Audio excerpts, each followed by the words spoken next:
Ya estamos aquí en Observatorio Semanal. Gracias por acompañarnos el día de hoy. Vamos a tener un programa sumamente interesante. Un programa que tiene que ver con una sentencia de la que seguramente usted ha escuchado en estos días. Algunos la han llamado histórica, otros la han llamado obscura, y tiene que ver con un caso particularmente sentido y particularmente dramático del México contemporáneo, que es el caso de Ayotzinapa.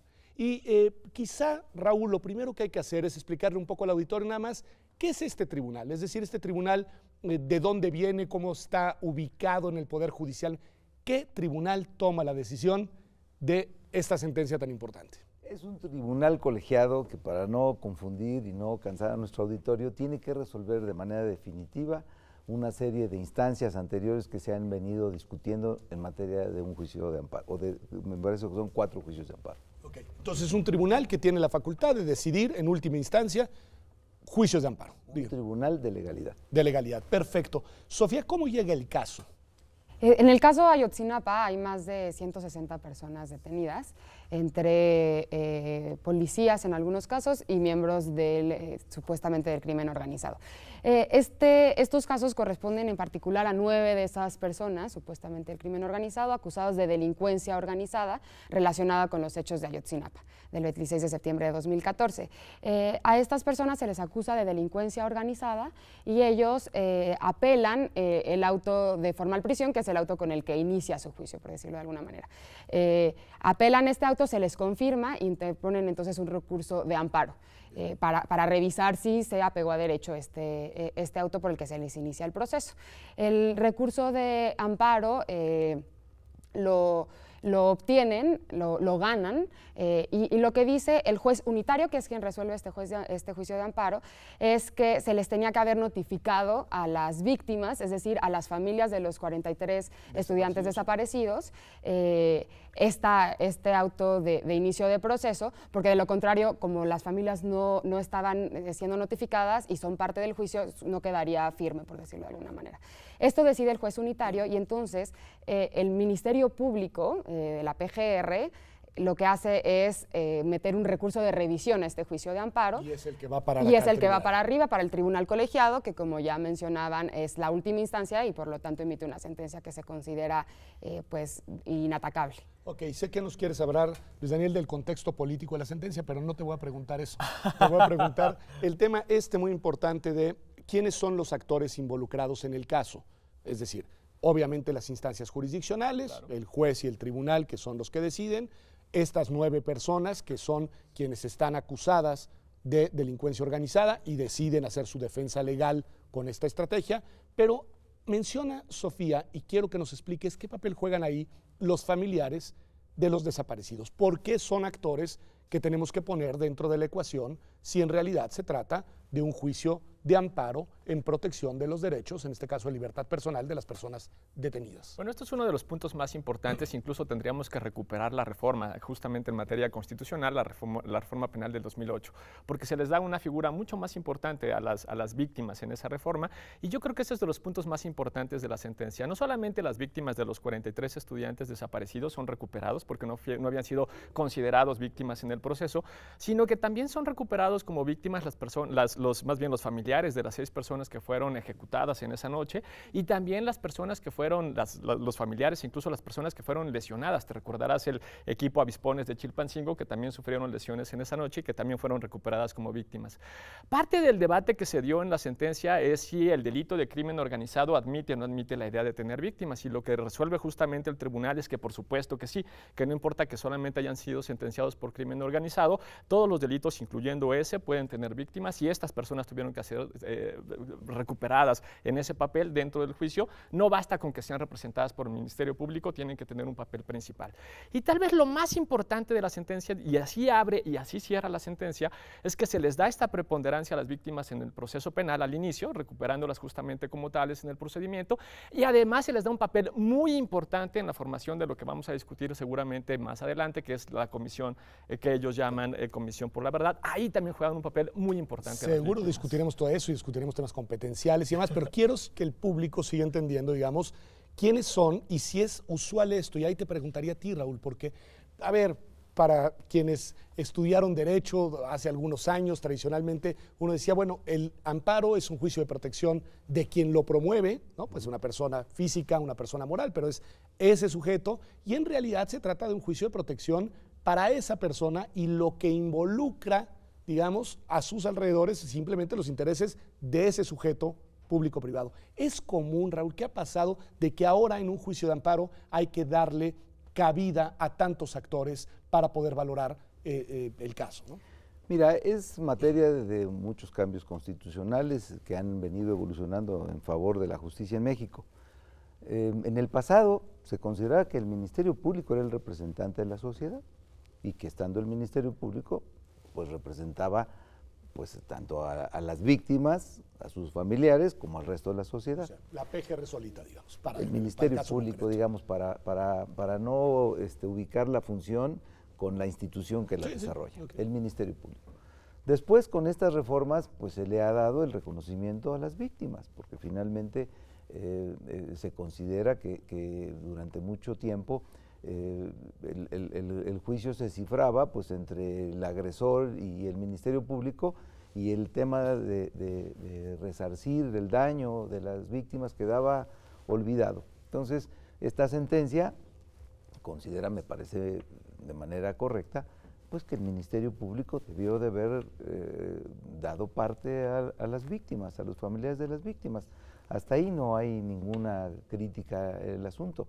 El tema es cuando no solamente reconoce que tenían el derecho de haber sido notificados, sino que ahora en esta institución que sugiere o que ordena el tribunal se deba de crear, pues no solamente les reconoce el derecho de participar, sino ahora les da el derecho de dirigir la investigación. Eso va a ser interesantísimo y quiero que lo analicemos, porque ese caso sí, es decir, ese sí es uno de los aspectos muy relevantes de la sentencia. Ya han colocado estas piezas, las voy a ir trayendo a la mesa, pero antes hay un actor que no se ve, Sofía.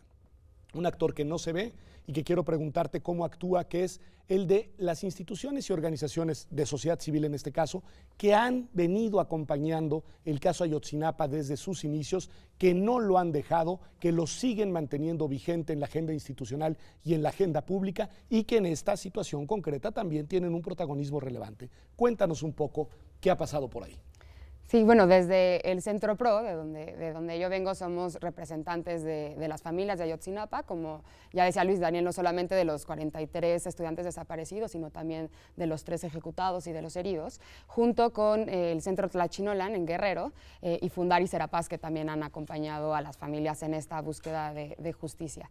Y también decir que otra de las cosas que menciona la sentencia es la relevancia social que ha tenido el caso. El propio tribunal menciona cómo Ayotzinapa generó una dimensión social de exigencia de justicia que ha sido de las más grandes en los últimos años, y que también ha ayudado un poco a acompañar a las familias en esta lucha que han dado desde el día 1 por encontrar a sus hijos, y que a la fecha, más de 3 años y medio, pues siguen sin tener una respuesta clara y certera de dónde están sus hijos, que es la principal obligación que tendría el Estado en casos de desaparición forzada.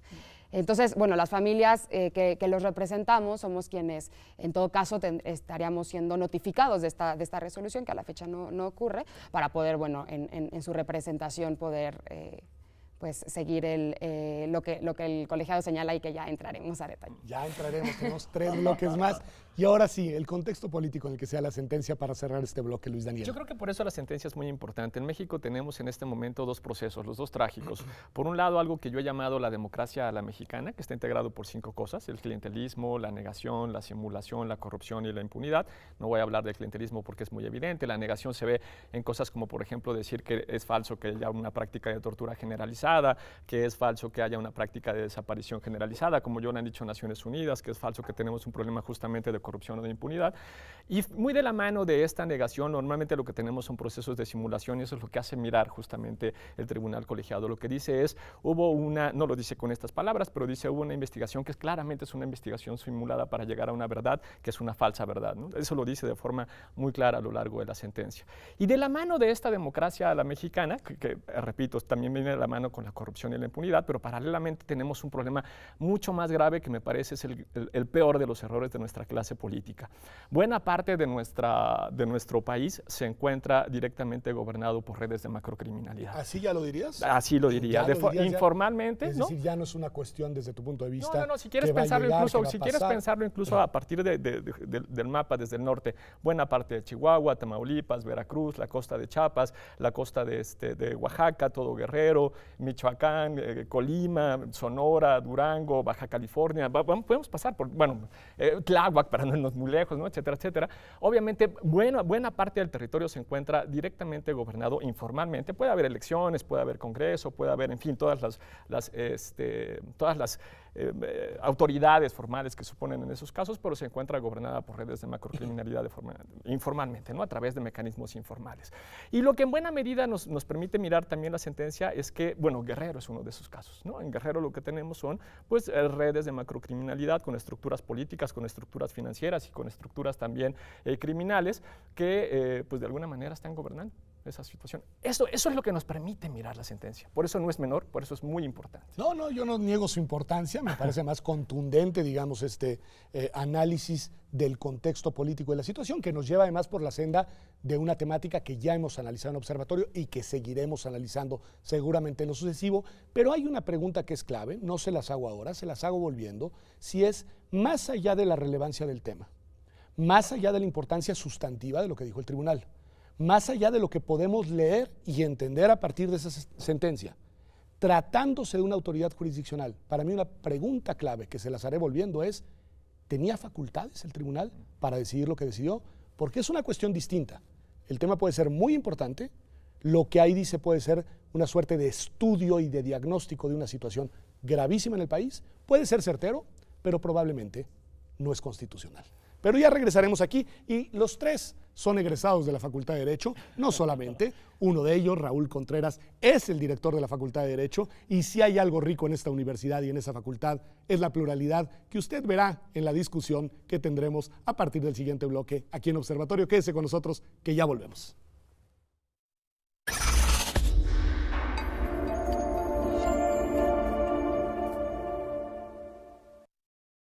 Ya estamos de vuelta aquí en Observatorio Semanal. Estamos analizando esta importantísima sentencia del Tribunal Colegiado Primero del 19º Circuito de Tamaulipas sobre el caso Ayotzinapa. Y aquí la pregunta que yo hacía al cerrar el bloque anterior es, por supuesto que el tribunal era competente para dictar una sentencia, ya me han explicado, para eso están, son tribunales de legalidad, dice Raúl Contreras, que además tienen la facultad de dictar en última instancia en esta materia de amparo, la sentencia final. Pero mi pregunta, y te la hago a ti, Sofía, para abrir, es si era competente para decidir todo lo que decidió. Quizá el auditorio no tiene claro, pero decidió, entre otras cosas, ordenar que se creara una comisión de la verdad para realizar una nueva investigación sobre los hechos de Ayotzinapa y algo importantísimo que ya adelantaba Raúl Contreras y que hay que tenerlo ahí, ordenó que sean las víctimas quienes conduzcan al Ministerio Público en la realización de estas investigaciones. ¿Tenía el tribunal facultades para decidir eso? Sí, definitivamente creemos que sí. Diría nada más que la comisión no es una comisión para la verdad y seguramente ya entraremos en mucho más detalle de qué es lo que dice el colegiado. Es una comisión de investigación para la verdad y la justicia, es decir, conserva la facultad de poder sancionar, en su caso, de ejercer sanción penal, que es distinto, ¿verdad?, las comisiones de la verdad. Y sí, crea esta comisión, ya lo hablaremos más adelante, como una manera de poner controles externos a la Fiscalía y lo hace después de analizar toda una serie de irregularidades en el caso específico de los quejosos, de los 9 quejosos iniciales, pero también documentando toda una serie de irregularidades en el caso, irregularidades que también ya habían sido señaladas por el GIEI, por el Grupo Interdisciplinario de Expertos Independientes que nombró la Comisión Interamericana para el caso Ayotzinapa y también por la Comisión, por la Oficina de Derechos Humanos de las Naciones Unidas. Es decir, hace todo un análisis riguroso de la situación en la que se encuentra la investigación para finalmente poder concluir que la investigación no ha sido ni efectiva, ni eficaz, ni independiente, ni autónoma y por lo tanto decidir que se tiene que hacer una medida extraordinaria y alternativa, es decir, no es una medida que tiene que suceder en todos los casos, es una medida especial por la relevancia del caso, por la gravedad de los hechos que sucedieron en septiembre, en donde hubo desaparición forzada de 43 estudiantes, pero también ejecución extrajudicial, donde participaron autoridades de todos los niveles, incluyendo municipales, pero también federales, incluyendo al ejército que no han sido investigados, y por lo tanto, por toda esta serie de elementos es que se decide una medida que sí considero que es extraordinaria y alternativa, sí no es lo común, no hemos escuchado antes de esto, es innovadora, pero me parece que sí tenía facultades para hacerlo y que lo hace, como ya decíamos, pues siguiendo las normas procesales de amparo, pero además a través de un control de convencionalidad muy amplio. Me has convencido a mí así, como si yo te estoy viendo y digo, qué bárbara. Además, extraordinaria, alternativa, innovadora, y nadie duda de la relevancia del caso, de los méritos y la gravedad de los sucesos. Pero tratándose, y voy mejor con Raúl antes de ir con Luis Daniel porque va a abonar en el mismo terreno, voy con Raúl, pero tratándose, a ver, de esto que se llama principio de legalidad y que nos enseñaron a todos, que es que las autoridades solo tienen facultades para aquello por lo que se encuentran expresamente mandatados por una norma y no pueden irse más allá. Lo extraordinario, lo alternativo, lo innovador, en principio no debería de ser el criterio orientador de una decisión de una autoridad, en este caso un tribunal. Raúl. Mira, desde luego que lo que estamos analizando es la sentencia. Yo comparto una gran parte del diagnóstico que nos acaba de hacer Daniel y precisamente en ese diagnóstico me voy a fundar en por qué me preocupa esta sentencia. Un tribunal de legalidad no puede proponer soluciones ilegales. Entonces, primera cuestión, no hay ningún antecedente ni en la convencionalidad de que el Poder Judicial pueda ordenar la creación de una institución que requeriría de presupuesto y de facultades para poderlas ejercer. Tampoco, en aras de citar la convencionalidad, el tribunal tiene facultades para desconocer lo que dice el artículo 21 de la Constitución, donde le da al Ministerio Público el monopolio exclusivo de la investigación. Tampoco tiene facultades el tribunal de ordenarle a un órgano constitucional autónomo, que es la CNDH, que ni siquiera era parte del asunto, a que forme parte de la comisión y que se subordine también a las instrucciones que da el Poder Judicial. Entonces, creo que lo criticable de esto es que la sentencia no va a abonar nada para la solución de este gravísimo problema que es una herida abierta en la sociedad, generaría más problemas institucionales cuando nosotros descalificamos al Ministerio Público, a la CNDH, y yo creo, por ejemplo, que el tribunal debió de haber dicho, hay una reforma constitucional desde hace 4 años que crea una Fiscalía General de la República con carácter de independiente, de autónomo, y exhorto al Poder Legislativo y al Poder Ejecutivo para que cumplimenten un mandato constitucional y crean de inmediato la Fiscalía. Entonces, lejos de cumplir con lo que dice la Constitución, creamos una institución anómala, sin claridad en las facultades, sin presupuesto, subordinando autoridades constitucionales, que lejos de abonar a la solución de estos conflictos, creo que deja más en obscuridad. Por eso en el artículo que escribí el sábado en el Excelsior dije que es una sentencia oscura. Frente a quienes han dicho una sentencia histórica, ¿sí? Y me felicito de haber dejado hasta el final a Luis Daniel en esta primera ronda, porque nos va a permitir escuchar, me imagino, pues tus argumentos, entiendo que más en sintonía con lo que Sofía ha establecido, pero sobre cuestiones muy puntuales que plantea aquí Raúl, que creo que son interesantes de si podía o no podía hacer lo que hizo el tribunal, más allá, lo vuelvo a decir, de la relevancia histórica y pública y política de lo que hizo. Pero jurídicamente, ¿qué dirías tú? Bueno, tal vez lo primero que habría que hacer rápidamente es leer el párrafo 1126 para dejar perfectamente claro qué fue lo que hizo, ¿no? Léelo, no tan rápido para que el público lo lea, léelo por favor. Dice, debido a que en México lamentablemente no contamos con una fiscalía independiente, se considera que el mecanismo a implementar en el caso concreto a fin de contrarrestar y superar los defectos de la investigación consiste en permitir que sean las propias víctimas, en específico los familiares de los estudiantes desaparecidos a través de sus representantes, quienes dirijan la investigación, desde luego con la participación del Ministerio Público y la inteligencia de que para dotar de soporte profesional, técnico y administrativo a las víctimas, estas deberán ser asistidas en todo momento por un organismo autónomo como lo es la Comisión Nacional de Derechos Humanos. A ver, te interrumpo porque ahí están los puntos que Raúl criticó, algunos de ellos. Es decir, ahí están todos. Sí, es que me parece que este es el clave para este tema. A ver, pero nos dice Raúl, el artículo 21 de la Constitución dice que es el Ministerio Público el que tiene no solo el monopolio de la acción penal, sino que también es el que dirige las investigaciones. Quería entrar justamente por este artículo 1126 porque nos permite ver varias cosas. La primera, en realidad este no es un problema de legalidad, es un problema de constitucionalidad y hoy, a partir de la reforma constitucional en materia de derechos humanos y de las sentencias que ha emitido la Corte, nuestra Suprema Corte de Justicia de la Nación, todos están obligados a guardar la convencionalidad. No es un problema de legalidad, es abiertamente, todos, es un problema abiertamente de constitucionalidad.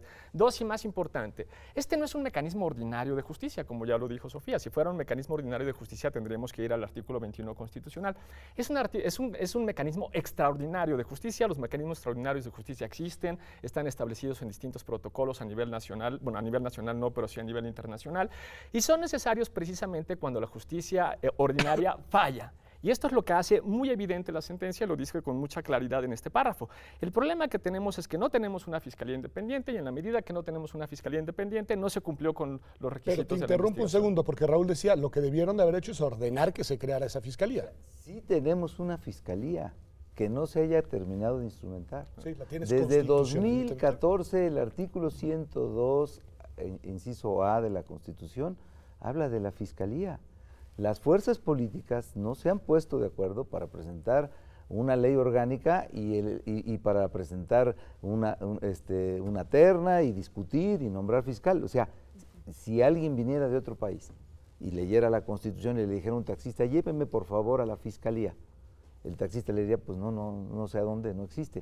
Oiga, pues está aquí en su Constitución. O sea, sí tenemos una fiscalía. El problema es que no se ha instrumentado. Entonces, ahí el tribunal, creo que lo que debió de haber hecho, y que sí tenía facultades para hacerlo, porque ya lo ha hecho en otras actividades donde el Poder Legislativo no ha cumplimentado reformas constitucionales, como la ley en materia de comunicación, ya hasta les puso término a los diputados, ¿recuerdas aquella discusión?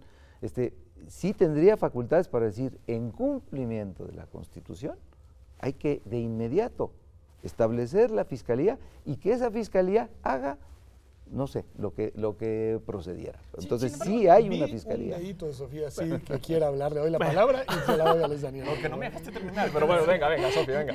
No, solamente decir que claro, y que creo que el colegiado reconoce ese proceso que se está dando, que se ha ido llamado fiscalía que sirva por las organizaciones para hacer una reforma integral, que crea una fiscalía autónoma, etcétera. Sin embargo, en el caso concreto no podíamos sentarnos, me parece, a esperar a que se creara la fiscalía y que entonces ya en funciones pudiera resolver. Creo que aún reconociendo que se tiene que avanzar en eso, lo que hizo el colegiado fue ante un caso que tenía en sus manos, ordenar las medidas que él considera necesarias para salvaguardar derechos. En un juicio de amparo lo que se busca es eso, ¿verdad? La salvaguarda de derechos a través de ordenar, ya sean que la autoridad deje de hacer cosas, que es quizá el supuesto clásico, que se abstenga de realizar acciones que pueden lesionar derechos, o ordenando medidas para cumplir derechos. Y me parece que este es el caso de la sentencia y por eso sigo diciendo que lo hizo incompleta facultad de poder hacerlo, y como lo decía Luis Daniel, además, justo en esta semana que se cumple 7 años de la reforma en materia de derechos humanos, que establece que todos los instrumentos internacionales en materia de derechos humanos y el principio pro persona son parte de nuestro marco normativo. Es decir, está aplicando todos esos instrumentos, en particular nada más decir el protocolo de Minnesota, para establecer que en casos en donde no hay independencia, entonces se puede crear una comisión investigadora particular para el caso. No se preocupen, tenemos 2 bloques, he visto también la mano por allá, sigo las manecillas del reloj dándole a Luis Daniel la oportunidad de cerrar el bloque. Tienes 40 segundos. 40 segundos, en 40 segundos no voy a poder decir nada. Decir. Pero a ver, es que en principio efectivamente el tribunal pudo haber hecho muchas otras cosas, pero la pregunta es si tiene competencia para hacer esto, y es importante recordar que hoy nuestra Constitución es una Constitución bisagra, ya no solamente se entiende a partir de los 136 artículos que la conforman, sino con esto y los llamados a los tratados internacionales. Uno de esos tratados internacionales pues es justamente el protocolo modelo para la investigación legal de ejecuciones extralegales, arbitrarias y sumarias, y ese protocolo da esas facultades, y hoy ese protocolo es parte de nuestro bloque de constitucionalidad. En la medida que están ahí esas facultades, que se trata de un mecanismo extraordinario, bueno, primero, el artículo 21 ya no es constitucional, ya no se explica por sí solo, se tiene que leer a la luz de estos otros documentos, incluyendo el protocolo. Y en ese protocolo están esas facultades. Es una innovación, sí, pero no del todo. La Corte Interamericana ya lo ha hecho antes y otras cortes como la Corte Constitucional colombiana y también la Argentina ya lo han hecho también antes. Pues ahí nos quedamos y voy a empezar con Raúl Contreras, que no lo voy a dejar sin la palabra porque tiene mucho que decir, pero para eso vamos a un bloque y regresamos y le prometo que no los dejaré hablar de este tema en la pausa para que usted pueda escuchar todo lo que tienen que decir. Regresamos.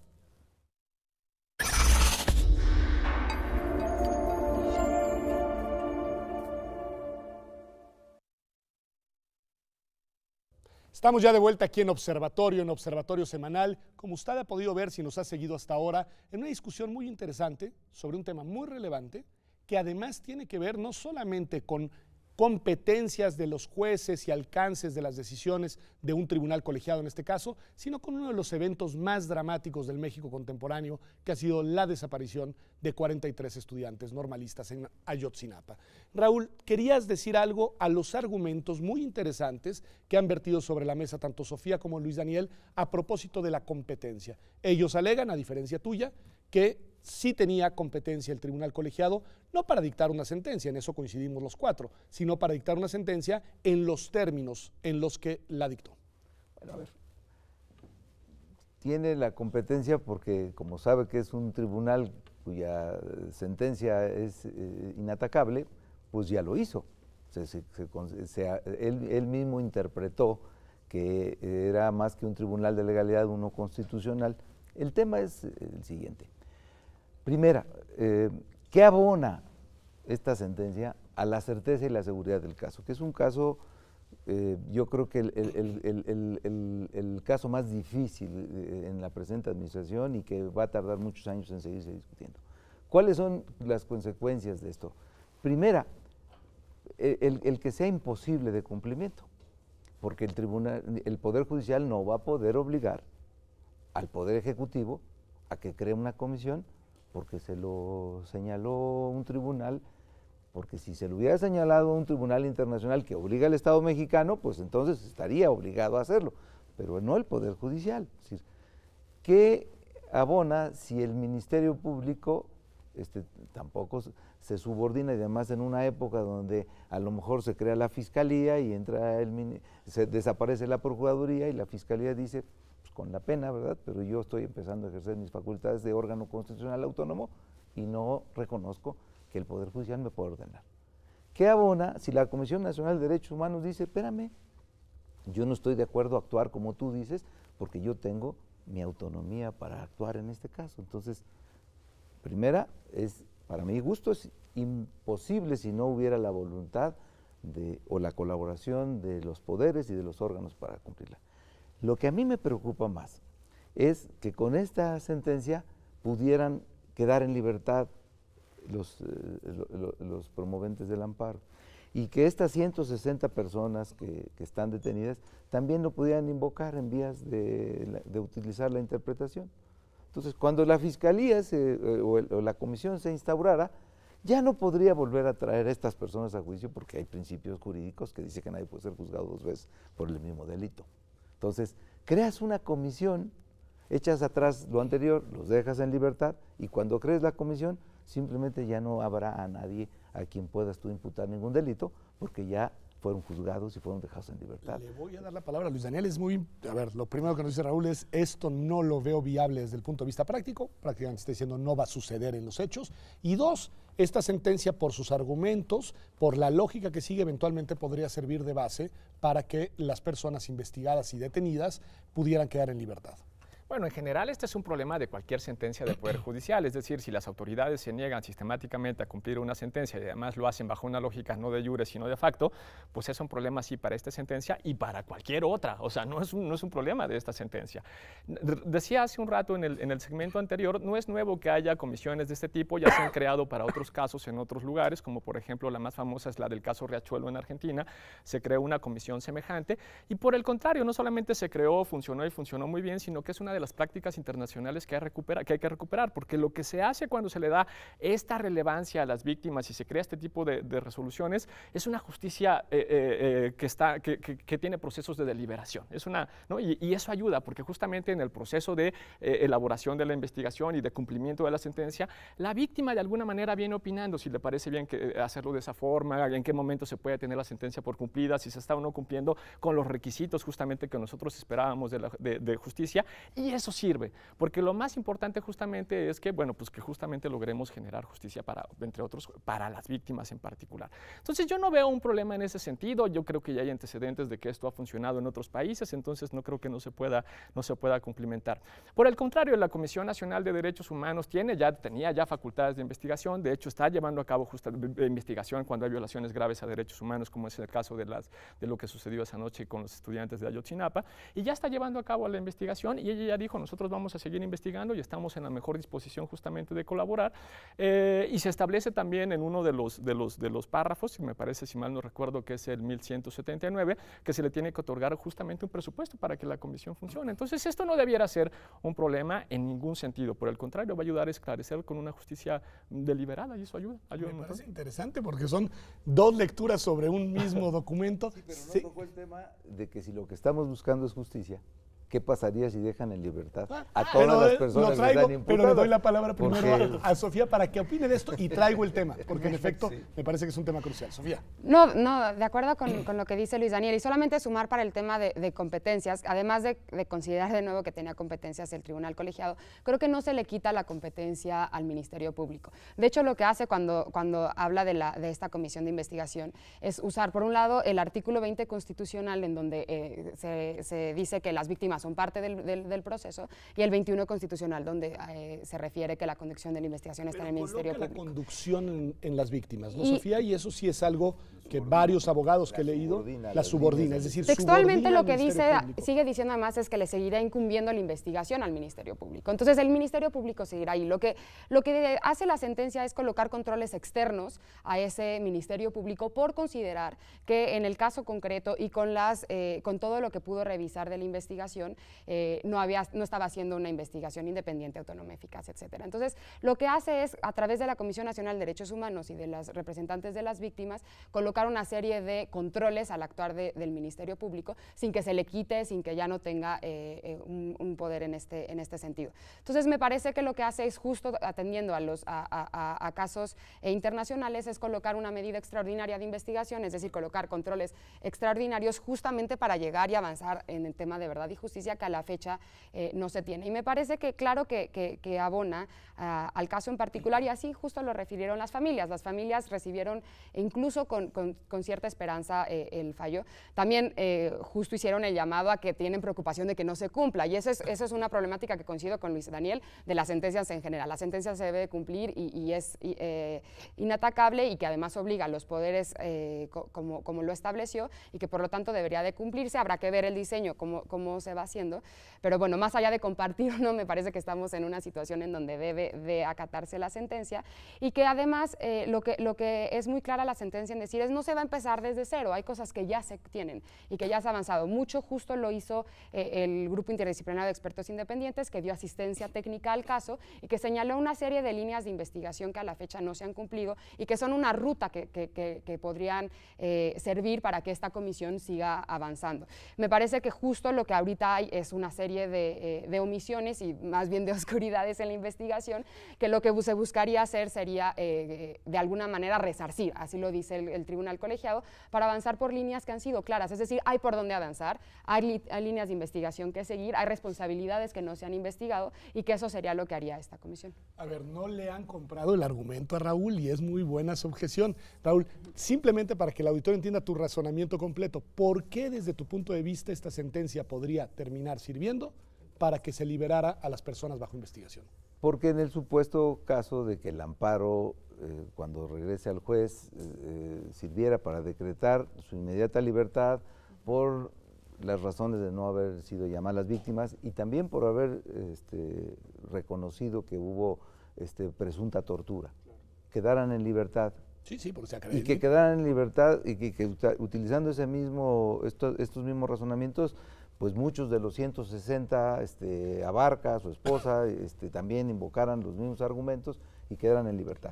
Y supuestamente, porque con todo respeto, esta sentencia no se puede cumplir porque carece de facultades el Poder Judicial para obligar al Ministerio Público y a la Comisión Nacional de Derechos Humanos y al Poder Ejecutivo a hacer algo que ellos no tienen facultades de ordenar. No es lo mismo que lo ordene una corte internacional en donde el Estado tiene la obligación de obedecer a que uno de los poderes del Estado quiera que los otros hagan lo que el otro quiere, sin tener facultades para ordenar. Entonces, a mí eso me sigue preocupando. Primero, en el artículo dije que también la resolución estaba teniendo más un cariz político que jurídico. No toma en cuenta, bueno, a ver, se produce en pleno proceso electoral y no toma en cuenta que estamos a pocos meses de terminar el gobierno y que también estará sujeto a la voluntad política pues, del nuevo gobierno, ¿no? Del nuevo ejecutivo. A lo mejor el nuevo ejecutivo llega y lo recoge, pero a lo mejor el que llega dice, pues no, y no hay presupuesto y el Poder Legislativo no da presupuesto y no se cumple. Y hay otro tema que a mí me sigue preocupando, el tema de que queden impunes, porque no se han producido sentencias, En estos 160 detenidos no ha habido una sentencia, hasta donde yo entiendo. Entonces, a ver, la sentencia dice que la investigación del Ministerio Público no fue inmediata, olvidando que la investigación, y no lo menciona para nada, la inició la Procuraduría del Estado, Entonces, la PGR atrajo el asunto no de manera inmediata, no aparece la inmediatez. Eficaz, pues la eficacia, digamos, no es un argumento muy jurídico, pero lo que dice que fue imparcial, adoleció de la imparcialidad y de la independencia. Y yo pregunto, ¿esta comisión sería imparcial e independiente? Perfecto para cerrar el bloque y viene la provocación directo a Luis Daniel y a Sofía. Es una provocación creo que muy atinada y sí les voy a preguntar este tema de la posibilidad de que esta sentencia sirviera, entre otras cosas, como base jurídica para la obtención de la libertad de algunas o de todas las personas que están siendo investigadas en el caso Ayotzinapa. Pero ya volvemos aquí a Observatorio. A Observatorio Semanal, quédese con nosotros.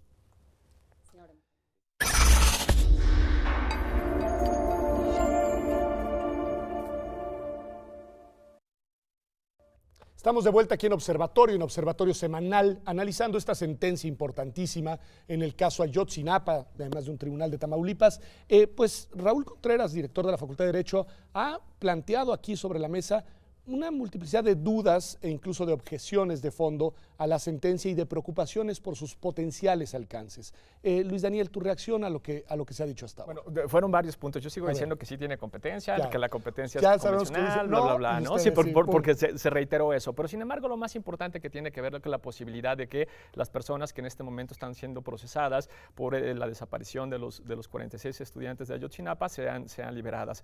Aquí es un punto muy importante que recupera la sentencia. Dice, de los 21 medios de prueba, analizando justamente lo que se presenta, de los 21 medios de prueba, 19 son declaraciones, de las cuales 16 son autoincriminatorias y 3 formulan imputaciones contra otros. Es decir, la sentencia está duramente sustentada, no me refiero a la que estamos discutiendo, sino a la previa, ¿no? Está duramente sustentada el proceso de prueba, digamos, en el proceso penal. Está duramente sustentado en pruebas confesionales, en pruebas testimoniales, donde además se presume o hay indicios de que hubo tortura. Entonces tenemos un problema muy grave. ¿Qué pasa si los liberan? Bueno, si los liberan es un problema, pero no es un problema vaya, ahí quien falló fue otra vez el Estado a través de la PGR y falló 2 veces. Falló contra las personas imputadas porque justamente los detuvo sin garantizar sus derechos y torturándolos, y ahí entonces falla con mucha gravedad, y falló para las víctimas porque no le garantizó el derecho a la verdad y a la justicia. Pero nada más para hacer la pausa en el punto, ¿estarías en principio de acuerdo que si se acreditan esos hechos de tortura, se viciaría el caso, el procedimiento al grado de constituir una base para liberar a las personas? Lo otro es la tentación autoritaria.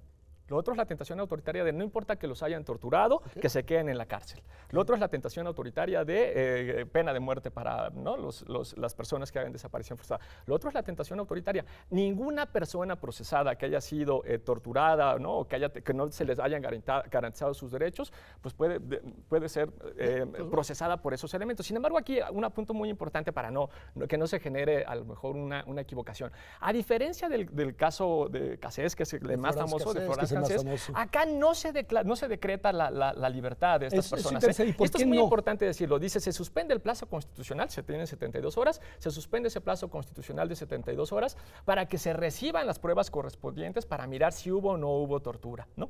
Y lo que está diciendo, y lo dice con mucha claridad también el tribunal, es, yo no estoy poniendo en duda ni estoy invalidando de antemano las declaraciones, lo que quiero es cerciorarme que se obtuvieron de manera legal. Exactamente. Si se obtuvieron de manera legal, puede seguir la instrucción. Si no se obtuvieron de manera legal, tiene que ser considerado justamente que hubo tortura en el procedimiento para determinar si sigue o no sigue. Bueno, y ahí estamos, Sofía. Sí, creo que justo lo que hace la sentencia es analizar y dice hay fuertes indicios para suponer que hay tortura, pero no le corresponde en este momento al juez decirlo, sino dices que se recaben las pruebas necesarias para que en caso de ser así, justo se excluya del caudal probatorio. Ahora, justo es preocupante que para probar tanto el delito como la responsabilidad penal, ya decía Luis Daniel, de 21 pruebas, 19 sean declaraciones, 16 autoinculpatorias. Y esto sucede además en muchos otros casos. Y además de estas, la mayoría son las que sustentan justamente la versión oficial de los hechos. Es decir, la versión oficial de los hechos, esa que decía, que se llamó verdad histórica y en la que decía que los estudiantes habían sido entregados al crimen organizado y quemados en Cocula, en el basurero de Cocula, se sustentó principalmente en declaraciones y ahora estamos viendo a través del informe que hace poco sacó la ONU y a través de esta sentencia que la mayoría de esas declaraciones fueron obtenidas bajo tortura. Es decir, se está fabricando una versión con pruebas ilícitas. Y esto creo que es importante, ya lo comenzaba a decir Luis Daniel, cuando se entiende que no solamente en un proceso penal está la parte acusada, el procesado, sino también las víctimas, y son dos caras de la misma moneda. Es decir, a las familias tampoco les interesa tener a personas por tener a personas, quieren que quienes estén ahí sean los responsables y sea después de un proceso que los acerca a la verdad y a la justicia. Entonces, si se llegara a liberar, si después de lo que ordena el tribunal colegiado y se recaban las pruebas necesarias y se llega a decidir que las personas tienen que estar en libertad, coincido en que sería por una serie de irregularidades de la Procuraduría, en donde lo que se ha documentado es que no fueron inmediatamente puestas a disposición estas personas de la autoridad competente, que tuvieron exámenes médicos en donde había lesiones que no se investigó en ningún momento la tortura, y bueno, todas estas serie de irregularidades podrían generar que fueran ilícitas estas pruebas, incluso su liberación.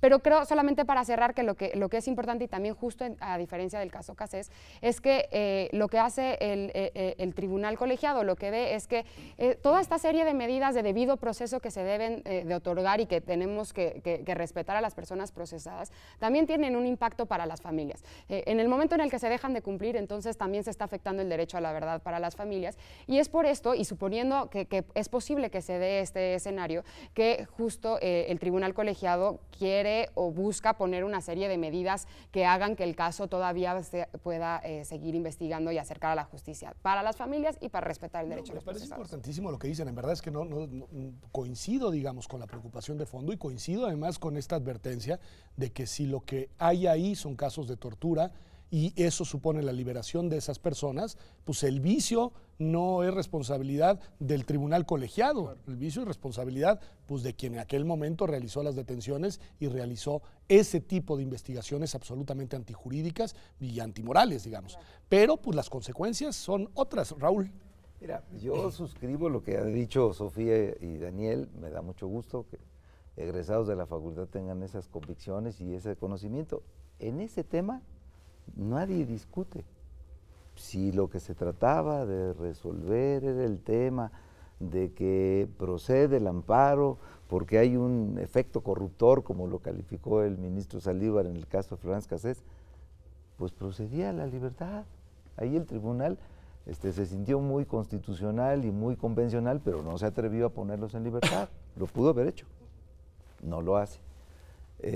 Y desde luego, yo diría que para efectos, pues lo que hubiera dicho es, anúlense todas las pruebas que fueron obtenidas de manera ilegal y continúese con el procedimiento, porque no hay sentencia.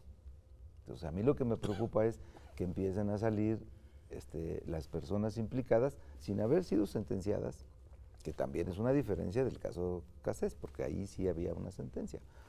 Y lo que yo digo es, ¿por qué oscura? Porque ¿qué es lo que se busca, no? La verdad, la justicia. Si tú dejas en libertad, porque todos fueron torturados, supongamos, pues ¿para qué crees la comisión? Ya no va a tener a nadie a quien implicar, porque por el principio jurídico de que nadie puede ser juzgado 2 veces por la misma persona, ¿de qué sirve una comisión que no va a tener a quien detener? Porque ya todos fueron juzgados y todos fueron liberados por tortura. Ahora, un asunto que yo te dije y que no me has dicho. Venga. La sentencia no refiere para nada que la averiguación previa la empezó haciendo la Procuraduría del Estado. Y que muchos de los efectos que le carga a la investigación de la PGR, pues fueron a lo mejor cosas que recibió y que además por la naturaleza y por el lugar de los delitos era imposible que la PGR los hubiera iniciado con inmediatez.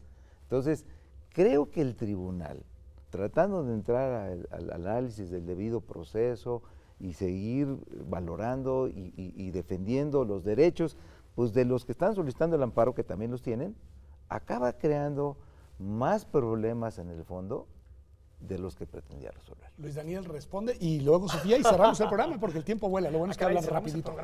No, bueno, a ver, varias cosas, ¿no? La primera importante, en realidad uno de los puntos que enfatiza justamente y para lo cual se crea esta comisión de investigación, que justamente es una comisión de investigación, es porque dice, hay líneas de investigación que claramente no están siendo prioridad, no están siendo realizadas y 2 de ellas son muy importantes, una que conduce al ejército y otra que conduce a la Policía Federal. Hubo una fuerte tendencia de querer minimizar el problema, es decir, es únicamente un problema municipal, si acaso de 2 municipios y ya, y no quisieron recuperar justamente esas líneas de investigación. Entonces, suponiendo que se abran esas líneas de investigación, que se haga ahora sí una investigación acompañada del debido proceso, que no se torture a la gente, etcétera, etcétera, a mí no me queda claro que no va a haber a nadie a quien sentenciar, ¿eh? Yo sí creo que hay muchas más personas inculpadas, ¿no? Muchas más personas que tienen que ser investigadas y creo que tenemos que subir el nivel de mando, también para ver qué pasó, no nada más entre los policías administrativos o entre las autoridades municipales, sino hacia arriba. Y esto nos conecta directamente con lo que una de mis primeras participaciones. El problema que tenemos en Guerrero es una red de macrocriminalidad. Y esa red de macrocriminalidad incluye estructuras financieras, estructuras políticas y estructuras también criminales que involucran, en el caso también de Guerrero, al ejército, no a todo el ejército, sino directamente al batallón que estuvo ahí, claro, sino al batallón que estuvo ahí, que involucra directamente también a la Policía Federal y que está directamente relacionado, como vimos, con el 5º autobús, del cual habló muchas veces el GIEI, directamente con el tráfico de Claro. Ha dicho Raúl Contreras, y con esto vamos a terminar el programa, Sofía, que desde su punto de vista, al final una preocupación muy de fondo es, esto mete más obscuridad que claridad y no va a servir, no va a funcionar para lo que tiene que funcionar. ¿Por qué en el caso tuyo y en el caso de ustedes, que además son impulsores de esta agenda con un compromiso que yo admiro, por qué son optimistas? ¿Por qué han celebrado la sentencia, ya más allá de las cuitas jurídicas, en su dimensión política? Tienes 1 minuto. Creo que justo lo que han dicho las familias es que la sentencia en muchos temas les da la razón en que no se estaba investigando el caso correctamente, en que justo se quería minimizar en un tema de policía municipal. Efectivamente, la PGR no entró hasta mucho después, lo pudo haber hecho desde el principio. Ellos mismos, me imagino, quisieron en un principio no involucrarse. Y creo que la serie de irregularidades que ha sido documentada por muchos mecanismos internacionales, por el GIEI, por la ONU, habían ya señalado una serie de irregularidades en la investigación.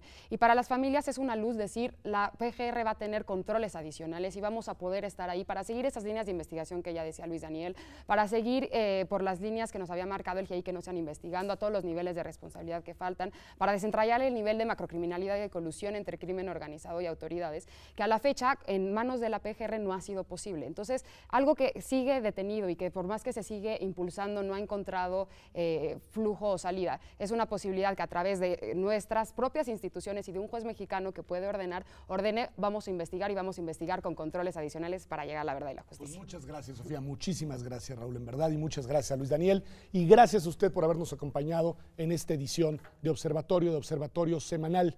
Si hay algo que yo veo en este caso, son muchas víctimas, y en el fondo, en sentido amplio, si bien las principales víctimas son los 43 chicos desaparecidos, por supuesto las personas que perdieron la vida esa noche, por supuesto los familiares y los amigos y las amigas de esas personas, en realidad quienes estamos perdiendo es la sociedad mexicana, porque tanta oscuridad en un caso tan difícil, tanta violencia y tanta impunidad nos deben y nos lastiman a todos. Nos vemos aquí, en Observatorio Semanal, como todos los domingos, la próxima semana, en TV UNAM.